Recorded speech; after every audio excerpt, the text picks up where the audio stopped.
Good afternoon students. अपनी कुछ डेफिनेशनस रह गई सी वो आप हुण अज देख रहे हैं। फर्स्ट डेफिनेशन है वट इज़ कोहेजन। कोहेजन की होंदा है? Cohesion is the force of attraction between same molecules.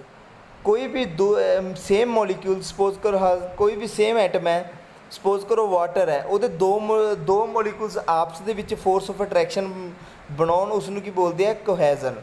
Water the water ਦੇ ਨਾਲ फोर्स ऑफ अट्रैक्शन, फैविकोल का फैविकोल के नाल, ऑयल के नाल अगर फोर्स ऑफ अट्रैक्शन होता है उसनू की बोलते हैं कोहेजन। नैक्सट है what is adhesion. Adhesion is a force of attraction between different molecules. दो डिफरेंट मॉलिक्यूल्स वाटर का ऑयल के नाल अगर फोर्स ऑफ अट्रैक्शन होवे तो उसनू की बोलते हैं adhesion.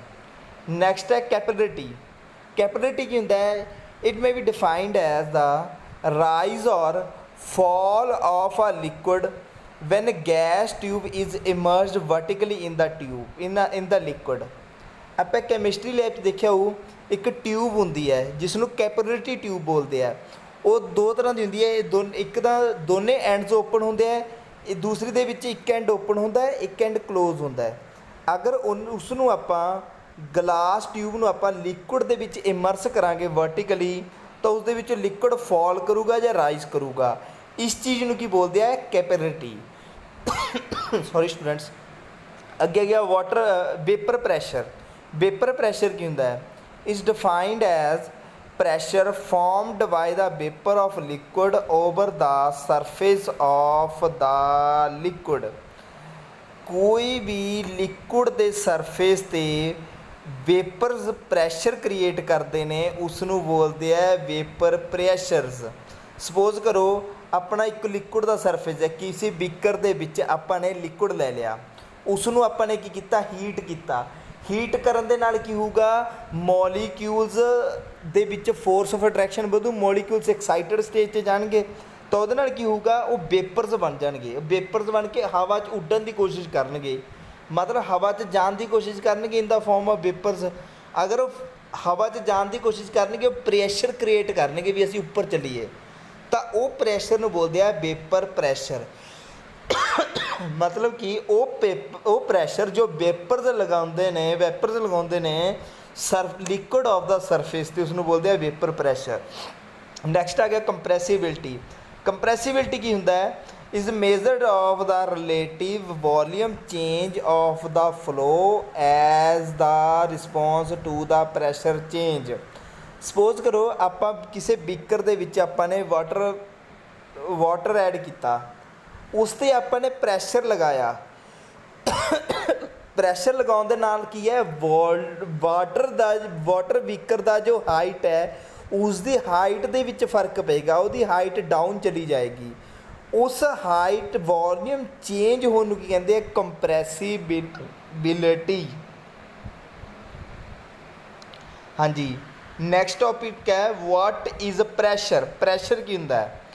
Pressure is defined as normal force exerted by fluid per unit area. हाँ जी। अपने डायग्राम देखो, इस दे विच अपने एक बीकर दे विच वाटर लिया तो उपरों की है? उपरों आपां नूं फोर्स जनरेट हो रही है, फोर्स लग रही है अपनी। ये देखो एक ही है एटमॉस्फेरिक फोर्स लग रही है तो नीचों भी उपर नूं जा रही है। एक ही है अप थ्रस्ट फोर्स लग रही है। तुसीं देखिया होगा न्यूटन दा third law, when there is a action equal and opposite reaction takes place. अगर अपनी उपर तो फोर्स लग रही है तो नीचे तो भी अपनी अप थ्रस्ट फोर्स लग रही है। ठीक है जी। एक पार्टिकुलर लेयर ऑफ वाटर ती इसनूं बोलते हैं pressure.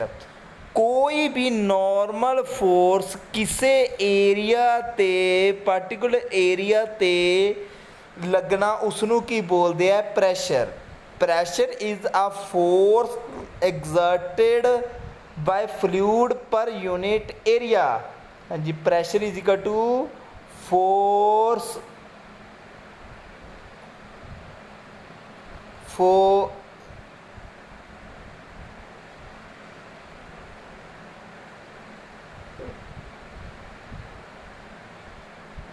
Student hold on. Force upon area. ठीक है जी। फोर्स की हुंदा है, फोर्स की हुंदा है एम जी या एम ए अपॉन एरिया। ठीक है जी। तो एम की हुंदा है, ਆਪਾਂ ਨੇ पढ़िया सी एम की हुंदा है density is equal to mass upon volume. तब मास की हो गया जी रो वॉल्यूम। हाँ जी। तब डेंसिटी की होंदा है मास की हो गया रो इंटू वॉल्यूम। वॉल्यूम की होंदा जी एरिया इंटू हाइट। आ देखो लिखा हुआ है area into height into rho into g. आप फोर्स ले लो भावें वेट ले लो, दोनों सेम ने क्योंकि दोनों की यूनिट की है न्यूटन। न्यूटन है। हाँ जी। ताकि हो गया ए area into height into density into g upon area. ए दे नाल ए कट गया अपना जी, अपने को बच गया रो जी एच। तो प्रैशर की की यूनिट बन गई, प्रैशर की की फॉर्मूला बन गया pressure is equal to rho g h. Pressure is equal to density into g into h. G की है एक्सेलरेशन ड्यू टू ग्रेविटी। हाँ जी। प्रैशर की यूनिट कितनी होंगी है जी पास्कल। प्रैशर की यूनिट की होंगी है pascal, P A S C A L pascal. हाँ जी। अगे आ गया intensity of pressure. Intensity of pressure की होंदा है it is defined as ratio of force of liquid to the area of contact with fluid. अपने कोले किसी बीकर दे विच फ्लूइड पिया जी। फ्लूइड किहड़ा है स्टैटिक फ्लूइड। ठीक है जी। उस इस एरिए ते इस बॉटम ते जिन्ना वाटर दा फोर्स लग रहा है इस एरिए दे अकॉर्डिंग वाटर दा फोर्स लगना हुंदा है intensity of pressure. It is defined as a ratio of force of the liquid to the area of contact with the fluid is called intensity of pressure. Unit formula कहता है pressure is equal to पिछे भी पढ़िया force upon area. Force की unit Newton, area की unit metre, Newton पर metre square. Pressure की unit भी होंगी है एक पास्कल भी होंगी है जी। ठीक है जी। अगे अपना रह गया प्रैशर हैड।